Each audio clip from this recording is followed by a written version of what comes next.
Welcome back to my series about renovating a 105-year-old house in upstate New York. Just to do a little bit of recap, I went to college and was starting my career on the West Coast for several years, and I always had this dream that I would buy land and a house there. And through the 2008 financial collapse and the 2011 mortgage collapse, from there on out, property values were rising about 12 to 15 to 20% year over year over year, just exponentially running away from what I could afford. Rents were staggeringly increasing too, in some cases like 30% a year, and I was struggling just to make ends meet and keep on top of my student loans. And after about 10 years of seeing myself no closer to this dream of owning a house one day, and in fact it seemed further away than ever, in 2014 something switched in my mind. That's when it just clicked in my mind that run through a motherfucker face. And I just decided the traditional dream of working a job and saving and being able to buy a house is dead, at least on the West Coast. It's completely an inaccessible reality. And I wasn't just going to complain about it. I was very attached to this vision of being a homeowner.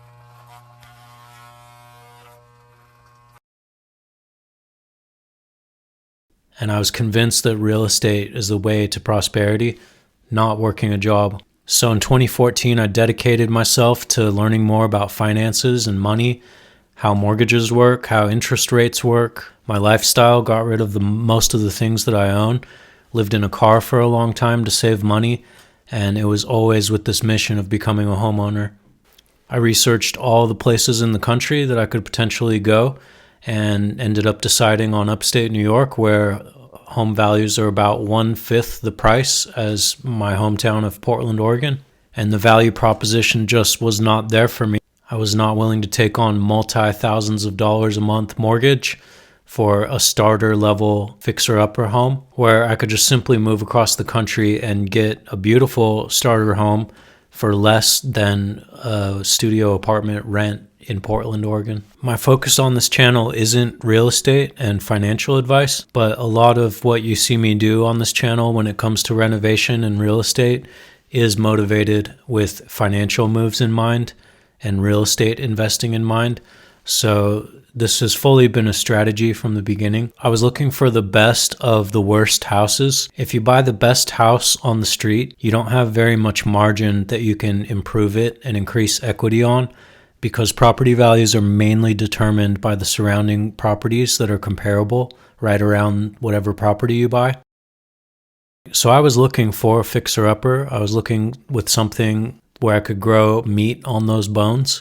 The best buy tends to be when you look for the worst house on any given street. You want to take the worst house on the street and put in your sweat equity and labor and investment to bring that property value up to its maximum potential to compete with the highest value houses on the street, because comparable surrounding properties are the main thing that determines the value. So that was the strategy. I wasn't going to be scared of extensive years-long renovations.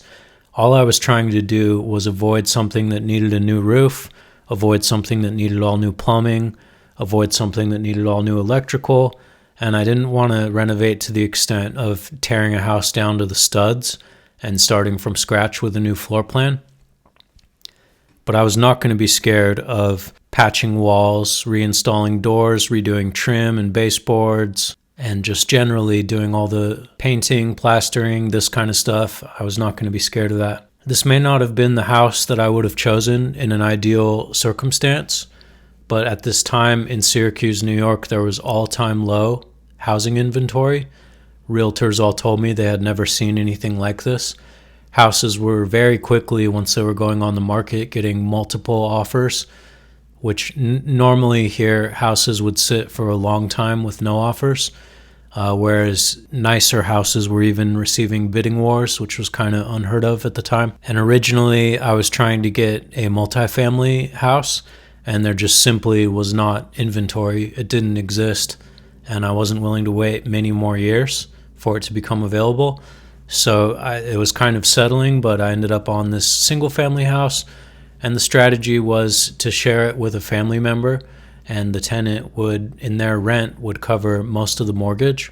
leaving all of my income from my full-time job to go into the renovations. And this worked good for the first 3 years, and I'll just do a quick recap of the first 3 years to bring you up to year 4. Year 1 was spent getting actual windows installed. At some point before I owned the house, there was weather coming into the house, and there was not even windows, and it was in bad shape.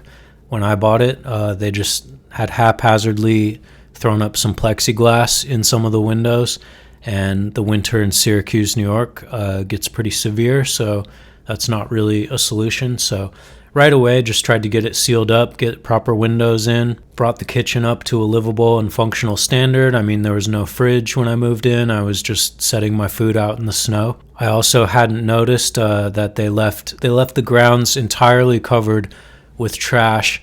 I couldn't see it because it was covered in snow at the times that I came to look at the house. But as the snow thawed back, just all sorts of propane tanks and old engine parts and rolled up moldy carpets sitting in the middle of the yard and all kinds of trash. So I had to clean up the whole property. And although it was a big diversion from the main renovation plan, I focused a lot of the first year on the garden and building a greenhouse myself, because this is something of a childhood dream and lifetime goal that I've had. Even if everything was taken from me and the house caught on fire and burned down the next year, I wanted to just know that I achieved this lifetime goal of having an organic garden and a nice little greenhouse. It's just something I had envisioned for my whole lifetime since I was very little. So it was a bit of a diversion from the overall project, and petty maybe, but you know how it is with personal goals. Second year, I really dug into the landscaping, fixed the back deck, got rain gutters on the house for the first time in 100 years, repaired a sunken foundation issue in the corner of the house in the back, and then regraded to get the water flow going away from the house rather than towards the house. I finished and sealed the raw basement dirty floors so that you could actually walk on them with bare feet and stuff and make it a usable space. And I rebuilt the ancient floating stairs going into the basement, which had rotted away, and focusing on my full-time job. And by the end of the year, I bought a second property, a ranch with 2 cabins. That was also coming into the mix, and of course I was working full-time during all of this. In the third year, most of the outdoors work was done, so we turned the attention to the inside. I have no experience with doing finish work in homes, so I started with the basement landing, which is more out of the way and not a prominent displayed place. And I worked my way from the basement landing into progressively more high-profile repairs. So I started, then I painted the kitchen. I built and finished an unfinished closet in the master bedroom. I painted the whole front of the outside of the house. And I wrapped up the year beginning the dining room renovations. The dining room was in very rough shape. And that brings us into the fourth year. Started off the year with the dining room and was trying to get that finished as soon as possible. Nothing in this house is square or level or plumb.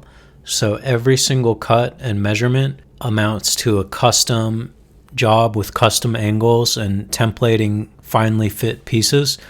And because of this, the simple dining room project took a lot longer than expected, and I have just come to expect that everything's going to take way longer than expected 100% of the time with this house. Still, I was aiming to achieve all of the house repairs. I hadn't even touched the upstairs at this point, and I was expecting to achieve all of the downstairs and all of the upstairs repairs, and basically by the end of the year have it ready to be rented. And I would start with the downstairs renovations and get the downstairs fully complete first. Early in the year before spring, my tenant moved out a little bit unexpectedly, and no problem. I thought I would carry the additional expense of all the mortgage myself, but it would free up a lot of space and convenience for carrying out major renovations, so no big deal. However, right after that, I lost my job as well. I was laid off. Didn't have a particularly large savings to speak of, so I immediately ramped up the renovation effort.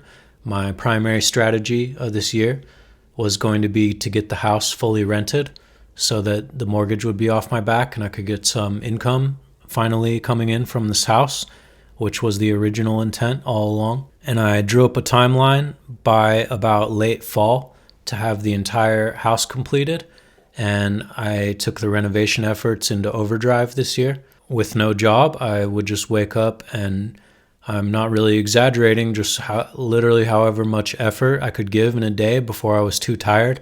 That's how much I worked on the house. And I just did that every day, occasionally checking in with the ranch property and doing a lot of repairs out there and setting up a cabin for Airbnb and getting that business launched. That was going on as well. And it was just back and forth between the properties, primarily focusing on these city house renovations. So I completed the dining room. I turned my attention to this disgusting back office made with the lowest quality, cheap paneling from, it was probably installed in the early 70s, something like that. The original plan was to drywall the entire walls and ceiling of this office and just get it finished more like a normal modern house. But that wasn't in the budget at this point with no job. So I had to make compromises and I had to just do what I can do. So I just painted the paneling. It's a step up from what it was. It's not the final solution that I want. There was a lot of water damage, water infiltration in the corner of the closet from the sunken foundation issue that I mentioned earlier. So I had to finish repairing the sagging outside corner of the building. And once that was done, you see me here rebuilding that entire closet, essentially stripping it all the way back. And I cut custom fit paneling, actual plywood paneling, not formaldehyde splinter paneling. Refit that whole thing, got it all trimmed out and painted, and got the office done. Then we moved on to the bedroom. I had to stain and custom cut a new door. That was also a big project because none of the door frames are square or level. So all of the four sides of the door had to be custom cut at custom angles in order to swing correctly and close correctly. And then I had to go ahead and finish and stain the door.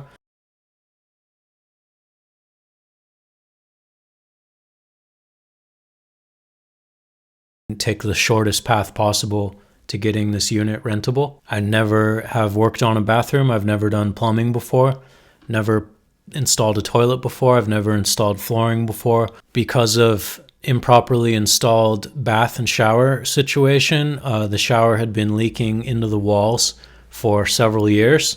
I hadn't really fully caught on to the extent of what was going on until I was really getting into these rooms. I had to do some mold mitigation, dig out a lot of just wood that was not even there anymore. Wood had just turned into dirt. Had to dig that all out, bleach down the mold, reinstalled a subfloor.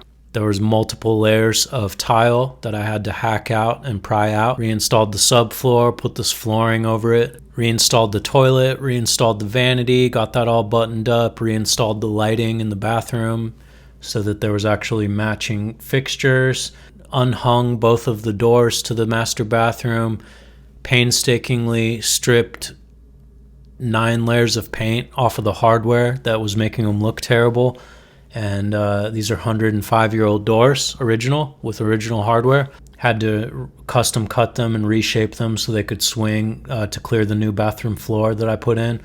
And got them painted and rehung, painted all the trim, painted the bathroom. And the last room to be done in the downstairs was the front living room, which I was saving for last because it's the first thing you see as you enter the front of the house. It makes the highest impact.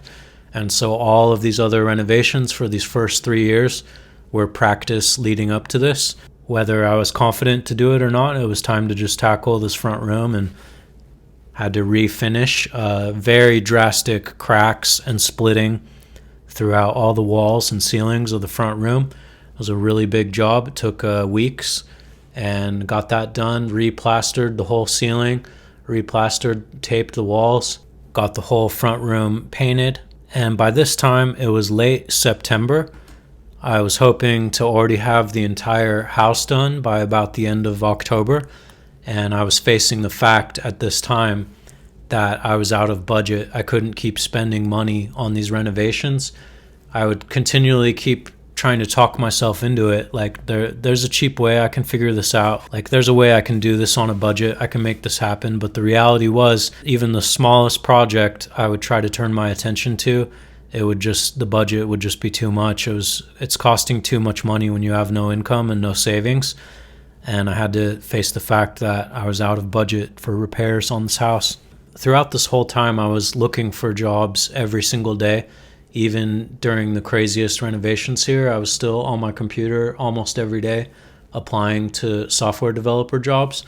But the third factor that was coinciding here, making this challenging for me, is this is the introduction of the AI age. We're 2 years into the large language model era of AI and coming up on the dawn of AGI.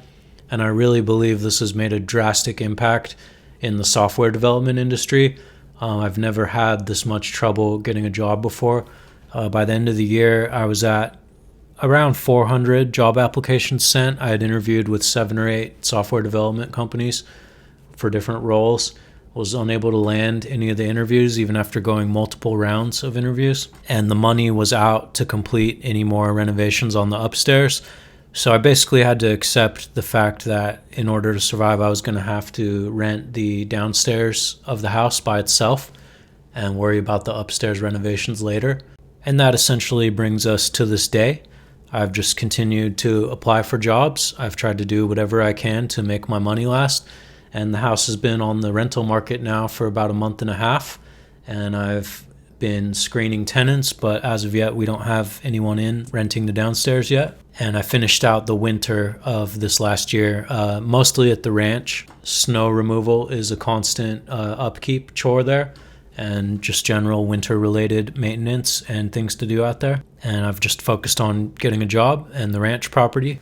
And that's where we're at today. So I'm proud of how the downstairs has come out, considering I have no experience in building work or renovation. And it feels tantalizingly close to have this whole house completed to the exact bar that I originally envisioned the day that I bought the house. It's taken, as expected, a little longer than I thought. But like I said, I kind of expected that. Most things usually take longer than you think. And the real blindside thing has been losing a job during the AI age and how that's impacted the software field, and just my inability to even interview for, much less land a job. It's been very insane. So even these last few weeks, I've been pursuing alternative careers at about an 80% pay cut from what I'm used to. And I'm willing to deliver DoorDash or whatever I have to do to not lose my houses, which is becoming a real threat here. So for year 5, I hope to see some tenants happily in this house, enjoying what I've created. I hope that allows me to hold on to the house a little longer. And my focus at this time is just getting my job back, getting the income started again. So stick around to watch the struggles and watch this young real estate investor try to do all this stuff for my first time. I've got no guidebook behind what I'm doing. I'm just making it up as I go along. And there's a lot more to work on at the ranch property, and I'd love to be more invested in that with my time and money. But there is no time and there's no money right now, so that's what we're working towards.